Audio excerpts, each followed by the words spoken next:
you hate Trump, you run out of your ability to soak it all up and believe it. People who hate Trump will have a lot bigger reservoir for it than people who are ambivalent, and people who like Trump are going to have no patience for it whatsoever.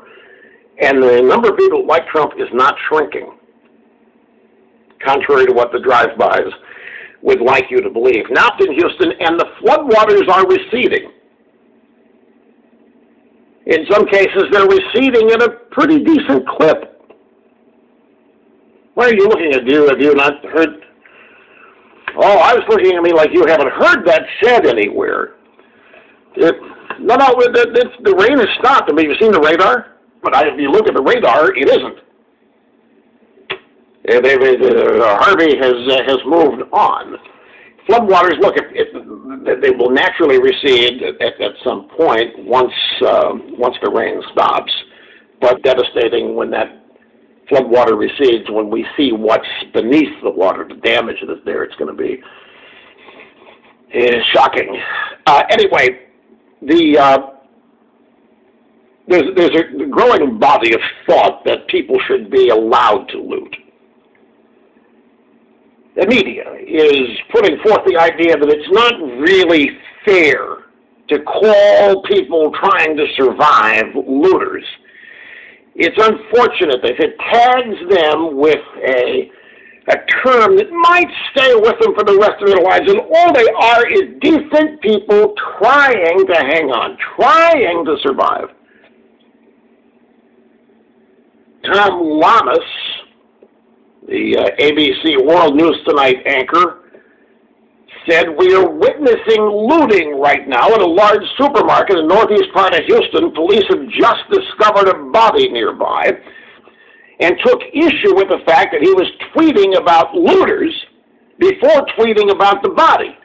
Other people were upset at the idea of characterizing people just trying to get food during a disaster as looters.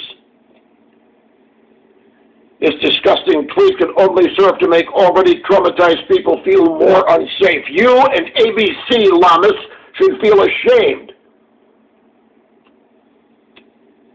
Pretty sure their call is trying to survive. Houston's been devastated. How do you loot bread and peanut butter? So the movement is on Twitter. What is this? The Washington Post, David Von Driel. Harvey's burdens will fall hardest on the poor. You could see this coming 35 years ago.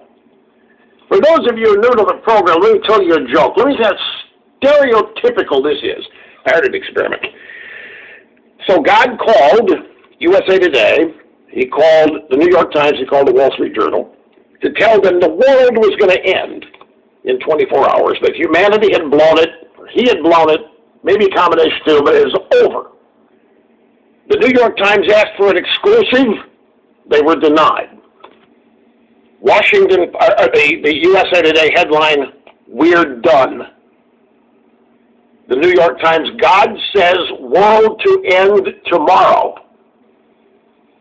Experts await details." Washington Post, "God says world to end tomorrow. Children hardest hit." That joke goes back to the 80s. This is how stereotypically you can predict it. So here's how it starts.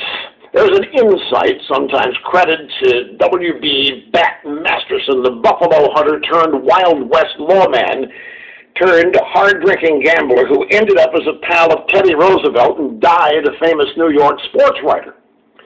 The insight in the winter.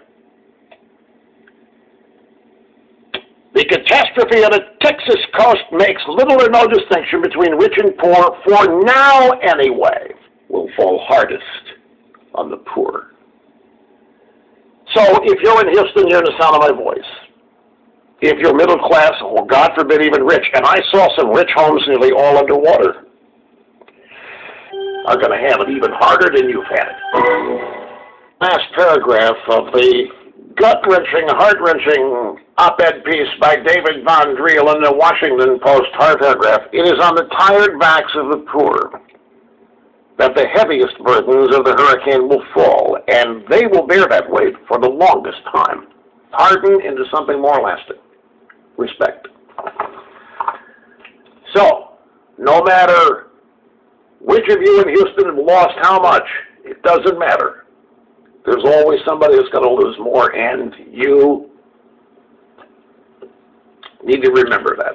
Imagine, what's wrong with that, Mr. Limbaugh? Do you think that's wrong? I think what's wrong here is in the middle of a disaster, still have to divide people. Disaster is a disaster for all of the people that experience it. But to try to subdivide it and to say that some people, it's politicizing it. Emotional levers, people trying to advance political agendas on the backs of the poor. I mean, for crying out loud, it stands to reason. They're trying to, there's an undercurrent here. There's something really wrong with America.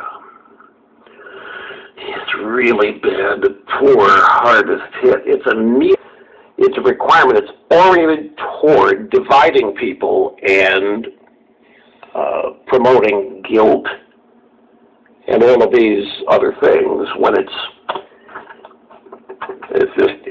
frustrating as earlier today, but it's been codified today with some in-depth research about how they're just out and out lying about what he is saying. And then you've got people in his own administration falling for the lies, like Tillerson and Gary Cohn. The lack of curiosity and the willingness to believe the worst is a frustrating thing. Anyway, let me take a break here at the bottom of the hour. We'll come back. Wait till you hear how they are thinking of dealing with opposition to immigrants in Europe. And it